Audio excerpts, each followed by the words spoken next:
Y también ahora una temática que tiene que ver con el cooperativismo.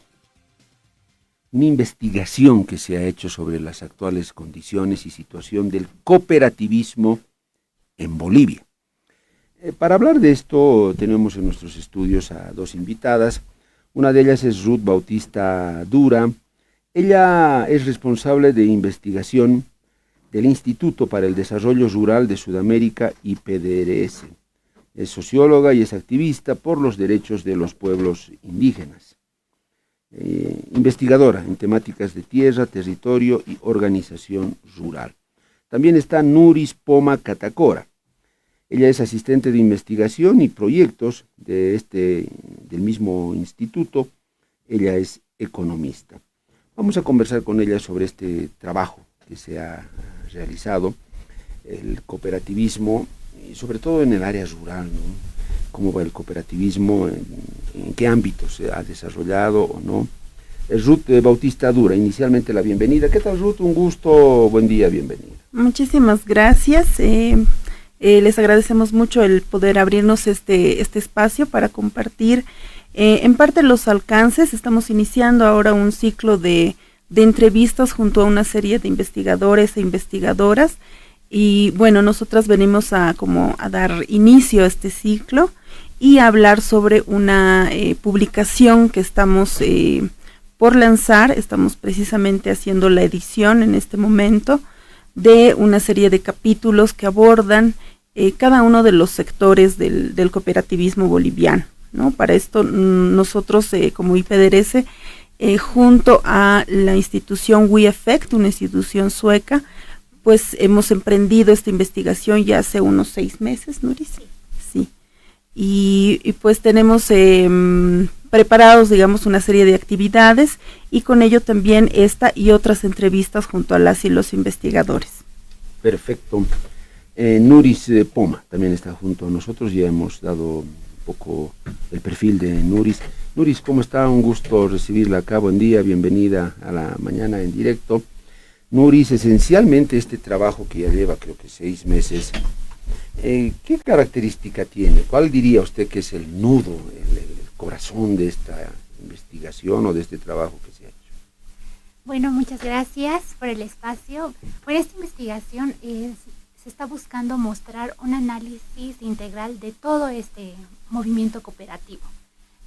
Llegar a mostrar las características que tiene cada sector dentro de la cooperativa, que es más que todo un trabajo colectivo y que es más que todo ha llegado a nacer a través para satisfacer las necesidades de ciertas comunidades o ciertos grupos de personas que el Estado tal vez no ha podido llegar a abarcar o ha tenido limitadas acciones para poder llegar a satisfacer.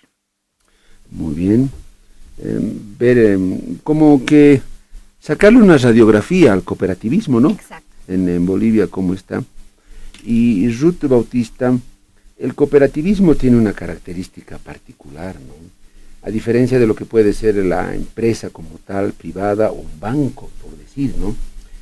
En el cooperativismo siento yo que es más colaborativo, bueno, se supone que tendría que ser mucho más solidario, todos se juntan, aportan lo que pueden, cada quien con su potencialidad y todos velan por el bienestar de todos, ¿no? Que sea equitativo, que nadie se aproveche y que todos nos beneficiemos de la... Suena más bonito, ¿no? El concepto cooperativo.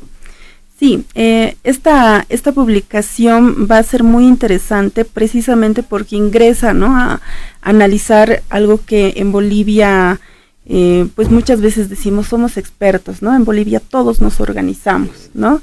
Y es cierto, sin embargo, en la historia del cooperativismo, pues vemos diferentes experiencias, ¿no? Ojalá que sean mucho más exitosas, sin embargo tenemos poca visibilidad y poca sostenibilidad entre las experiencias cooperativas, ¿no? Y esto tiene que ver también con cómo se han gestado, de dónde vienen, ¿no?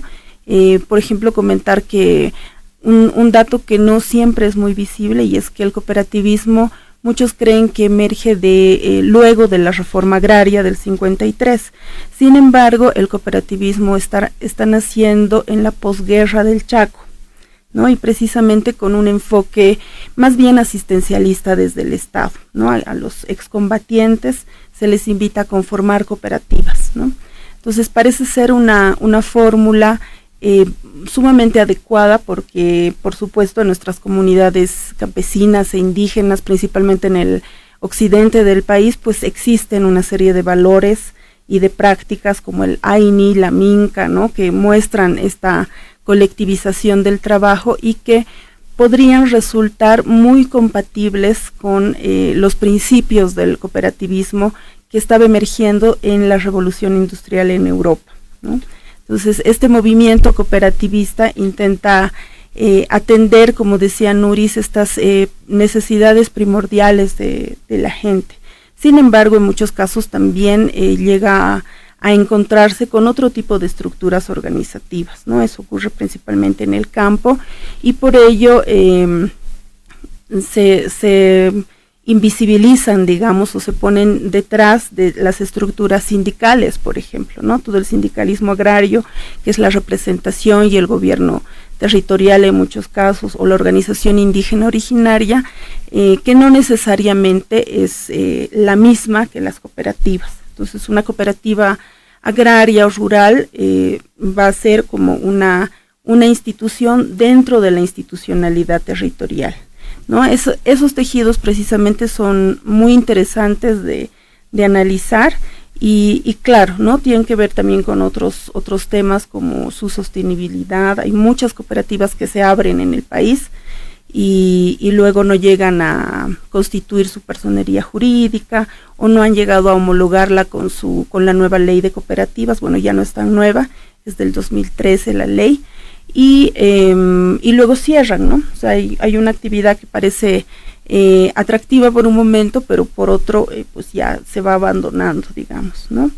Ahí, por ejemplo, la experiencia de la Central de Cooperativas del Ceibo es una de las referentes a nivel nacional. En Santa Cruz tenemos otras experiencias también muy interesantes y por supuesto hay una serie de experiencias que están más bien en otros sectores, ¿no? Como el sector de vivienda, el sector de ahorro y crédito, y otras experiencias mucho más institucionalizadas y mucho más burocratizadas también, como las cooperativas de telecomunicaciones, ¿no? Tenemos Viva a Cotel, por ejemplo, en Oruro también se tiene a su cooperativa Viva, y tenemos otras cooperativas también muy interesantes que tienen que ver con los servicios públicos, ¿no? Y eso no suele ser para la gente principalmente urbana algo muy visible, ¿no? Porque pues tú tienes tu servicio del agua y ya está, pagas, recibes tu factura y luego consumes el servicio y ya está, y en ningún momento tú has decidido y te sientes parte de una cooperativa y construyes estos valores cooperativos, ¿no? La idea es ¿en qué momento deja de ser cooperativa? Eso a mí me llama la atención. Uh-huh. Me imagino que todo está en función a su crecimiento, ¿no? Porque lo cooperativo me imagino que tiene un cierto límite y cuando trasciende y esos límites, bueno, habrá que cambiarle el perfil o la característica, ya no cooperativa, ahora ya somos otra cosa porque no lo sé. A ver, ustedes pueden dar la respuesta al volver de la pausa, vamos a continuar. Estamos conversando con representantes, investigadoras del Instituto para el Desarrollo Rural de Sudamérica, IPDRS. Esta entidad ha hecho un trabajo interesante de diagnóstico de la situación y el contexto del sistema cooperativo en Bolivia, las cooperativas en sus distintos ámbitos. Y es un trabajo que pronto lo van a dar a conocer, se va a hacer público para conocer este detalle y este ámbito. Nuris Poma Catacora es parte de también esta investigación y del instituto. Nuris, Ruth ya daba alguna pauta, pero entiendo que ustedes se han centrado más que nada en ver o hacer el diagnóstico de este sistema de cooperativas en el ámbito rural, en el mundo rural, cómo está funcionando, y desde ya me parece muy llamativo saber, por ejemplo, para qué tipo de actividades y de cosas es que la gente en el ámbito rural hace cooperativas, en qué tipo de actividades es que se ha fortalecido tal vez el sistema cooperativo o no, o se ha debilitado en este tiempo. ¿Han podido ver algo de eso, Nuria o Nuris? Sí, principalmente las cooperativas del área rural llegan a satisfacer necesidades básicas como el acceso a agua, electricidad y una que otra al acceso a la telefonía, como en Trinidad o en Santa Cruz, que está Zaguapac, que está el de la Elecre, creo que es la cooperativa de electricidad, que llega a abastecer casi todo, bueno, prácticamente todo el departamento de Santa Cruz llega a abastecer con ese servicio. También están en Trinidad alguna que otra cooperativa de telecomunicaciones y es más que todo para eso, y de servicios en caso de transporte para llegar a poder llegarse a mover interprovincialmente, y una que otra en vivienda, más que todo en Cochabamba, para satisfacer, ¿no?, su necesidad de tener una vivienda propia. O sea, están en esos ámbitos, sobre todo. Hay una hay una autoridad, ¿no?, de las cooperativas, pero que tal vez ni yo estaba enterado, que existe, que regula al mundo de las cooperativas. Interesante también saber sobre esa entidad, cómo está conformada, ¿no? Sí, nosotros hemos intentado comunicarnos con ellos, hemos enviado diferentes cartas, etcétera.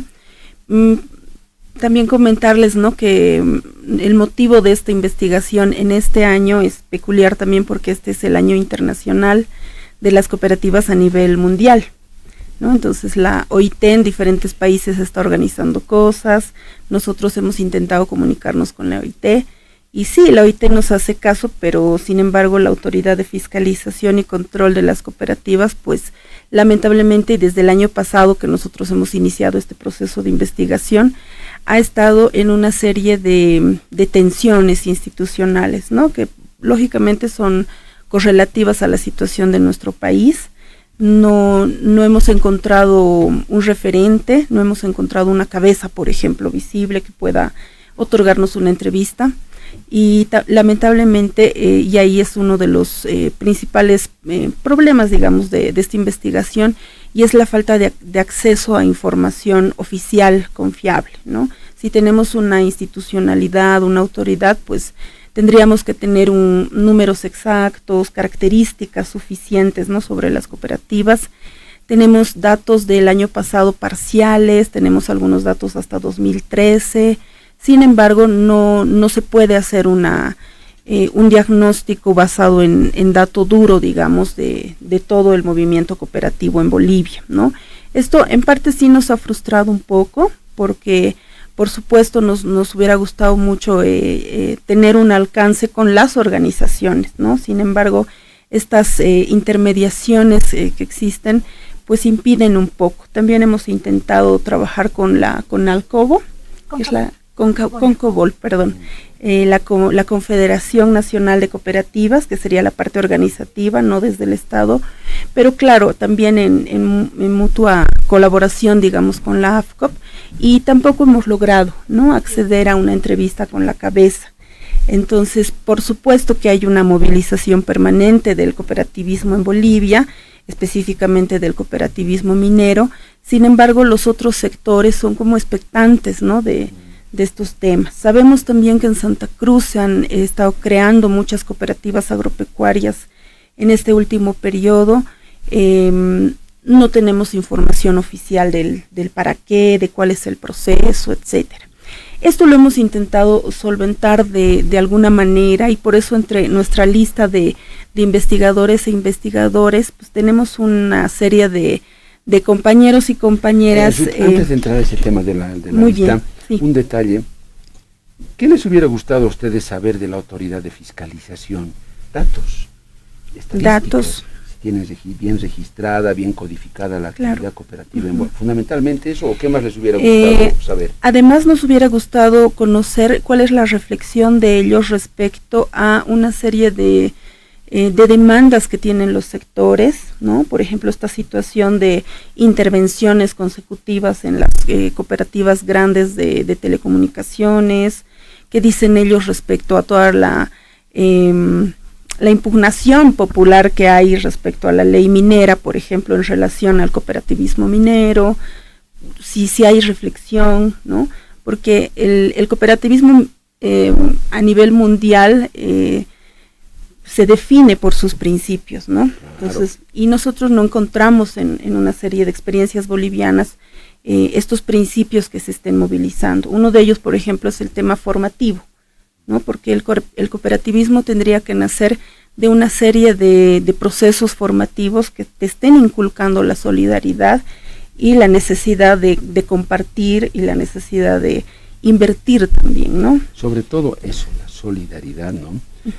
Nuris, el principal ente que asocia a las cooperativas en Bolivia, ¿por qué sector estará encabezado? No sé si tienes el dato.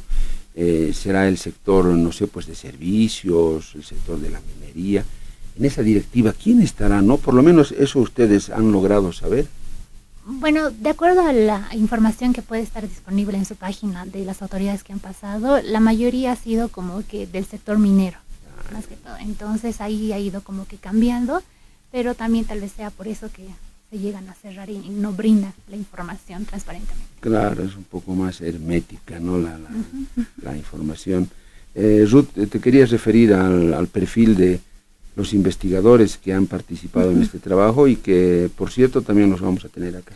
Los vamos a tener acá, por ejemplo, vamos en el siguiente programa en el que estemos hablando de esta investigación, vamos a estar con Luis Alemán. Él es un sociólogo investigador especializado en el tema del transporte, quien tiene una lectura muy interesante sobre el cooperativismo de transporte que se organiza en realidad desde el campo, ¿no? Desde el área rural. También tenemos a Elizabeth López, que es quien aborda el tema del cooperativismo minero, ¿no? Y nos colabora, creo que es una contribución importante para conocer, ¿no? Tanto la historia como los filamentos que hacen este movimiento desde la perspectiva de hombres y mujeres. Muy interesante. Tenemos la contribución de Procasha, que es una institución cochabambina, me parece, que reflexiona sobre el tema de vivienda. Tenemos a Bernardo Abad Vargas, que reflexiona sobre las telecomunicaciones. David Caguana, ¿no? Este es un equipo multidisciplinario y muy interesante también. David Caguana es agrónomo y él ha sido presidente del Ceibo, ¿no? De la Central de Cooperativas del Ceibo. También tenemos a Miguel Ángel Peñaranda, que nos ayuda a comprender el marco normativo, seguramente algunos vacíos, algunos cruces necesarios que no se están todavía abordando, y vamos a tener pues una mirada integral de todo este movimiento y de su funcionamiento en Bolivia. Perfecto, vamos a hacer la última pausa y tendremos un bloque más. Última parte de esta entrevista con dos integrantes del Instituto para el Desarrollo Rural de Sudamérica, el IPDRS, Ruth Bautista Durán, que es socióloga, activista por los derechos de los pueblos indígenas, y también está Nuris Poma Catacora, que es parte del instituto, es economista e investigadora. Ambas han sido parte de un trabajo que se va a dar a conocer por parte del IPDRS, un trabajo para mostrarnos el contexto, la situación actual, una especie de radiografía del cooperativismo en Bolivia en sus distintos ámbitos. Interesante. Creo que va a valer la pena revisar ese trabajo de cómo está la situación de las cooperativas en Bolivia. Y por eso ellas están acá y otros profesionales que también van a estar en Herbol para hablar de este trabajo. Nuris Poma Catacora fue parte de la investigación como asistente, es economista. Nuris, el aporte del cooperativismo a la economía del país, ¿se ha medido? ¿Cuán grande será el aporte del cooperativismo, su peso? Si me dicen minería cooperativizada, no sé cuán grande será. En cuanto a ingresos para los que son socios de cooperativas, probablemente sí es mucha plata, pero yo digo para el país, para el Estado. ¿El cooperativismo aportará? ¿Está bien medido, Nuris, o falta mucho para eso? Lastimosamente sí, falta bastante para poder llegar a medir y saber cuánto realmente puede llegar a aportar en cifras y que podamos evidenciarlo al país. Pero Uno que es más cercano es las cooperativas mineras, que sí llegan a aportar al PIB a través de las exportaciones de oro, ¿no? Pero no podemos llegar a tener como una estadística apartada solo de las cooperativas mineras para poder llegar a entenderlas y diferenciarlas con las empresas. Y también están las cooperativas agropecuarias, que si bien ellas llegan a aportar para la seguridad alimentaria de nuestro país, no podemos llegar a medir cuánto es su capacidad de producción. Y en general, todos los cooperativistas, mujeres y hombres, en realidad deben ser bastantes, porque tal vez, incluso por no mencionar una cifra, tal vez el 25% de la población puede llegar a ser, deben ser cooperativistas y dentro de cualquier sector. Nuris, en tu ámbito que es la economía, ¿qué momento es el más propicio para que crezca el cooperativismo, se fortalezca? ¿La crisis? Esta crisis que está viviendo el país, por ejemplo, ¿será un momento, un escenario fértil para el cooperativismo? ¿O no? Cuando hay la bonanza de la economía, ese es el momento. ¿Qué dirías tú? Yo lo relacionaría con la crisis, porque es el momento donde las personas se llegan a agrupar para poder llegar a satisfacer sus necesidades más que todo, o poder llegar a responder algo que necesitan. Y es ahí donde llegan a nacer cualquier tipo de cooperativas. Históricamente en nuestro país así han nacido las cooperativas. Y circunstancias de pobreza también, me parece, ¿no? Sí. Que a la gente obliga, mira, yo tengo esto, ¿tú qué tienes? Yo tengo esto, vos, entre todos, mira, pues, me parece que esa es una filosofía de solidaridad muy interesante que da origen al cooperativismo. Sí, exacto. Y porque ahorita lo que van a querer es llegar a satisfacer algo que necesitan, y no van a buscar el beneficio individual, por así decirlo, sino colectivo. Ruth Bautista Dura, socióloga. Ruth, en términos generales, la percepción que les deja este trabajo del cooperativismo, ¿está fortalecido en Bolivia? ¿Ha crecido el cooperativismo silenciosamente, tal vez? ¿O no? ¿Se ha estancado o ha reducido sus espacios? ¿Qué sensación les deja? Tal vez nos referimos al cooperativismo que no tiene que ver con la minería, y ese cooperativismo precisamente pues está, en algunos casos tenemos experiencias muy buenas, muy interesantes. Un dato, por ejemplo, que nos ha sorprendido mucho desde la FENCOA, que es la Federación de Cooperativas Agropecuarias, es que ellos están importando combustibles, ¿no? O sea, tenemos cooperativismo que principalmente ellos se reúnen para comercializar y para exportar, ¿no? Estamos hablando de productos de alta calidad y que por supuesto son pujantes, ¿no? O sea, son importantes en la economía. Sin embargo, los otros sectores, por ejemplo, el sector de crédito y ahorro, pues está como en una debacle, ¿no? Lenta, ¿no? Cada vez hay menos cooperativas, o la propia fiscalización pues está intentando comerse a estas experiencias, ¿no? La banca está intentando ganar esos espacios, no tanto etcétera. Porque hayan quebrado. O sea, yo no quiero pensar que es por otras causas. No, porque hay opciones comerciales mucho más interesantes, ¿no? Es lo mismo que ocurre con las telecomunicaciones, que les está costando tecnologizarse, ¿no? Ingresar plenamente a la era digital, etcétera, ¿no? Entonces, la empresa privada, la empresa transnacional siempre va a ser una alternativa, ¿no? Entonces, por supuesto que hay una crisis, pero a la vez también, y es una oportunidad, ¿no? Estamos en un momento en el que las organizaciones sociales en el país están también en crisis, ¿no? No solamente la institucionalidad está en crisis. Entonces, analizar el cooperativismo, no tanto como esta institucionalidad que viene de arriba abajo, sino como una serie de prácticas que pueden emerger desde la sociedad civil, pues eso es algo muy interesante. Que es de la sociedad, ¿no? Más que de un consorcio, de un capitalista, que es muy distinto. Ya para la parte final, Ruth, la normativa, ¿cómo está? El sistema impositivo para las cooperativas es muy diferente. Los mineros, por ejemplo, que es de los que más se habla, cooperativistas, solo pagan regalía, no pagan impuesto. Pero en los otros ámbitos de las cooperativas, Ruth, ¿habrá que hacer reajustes en la norma? ¿O será que la normativa termina asfixiando algunas cooperativas? ¿Qué dices?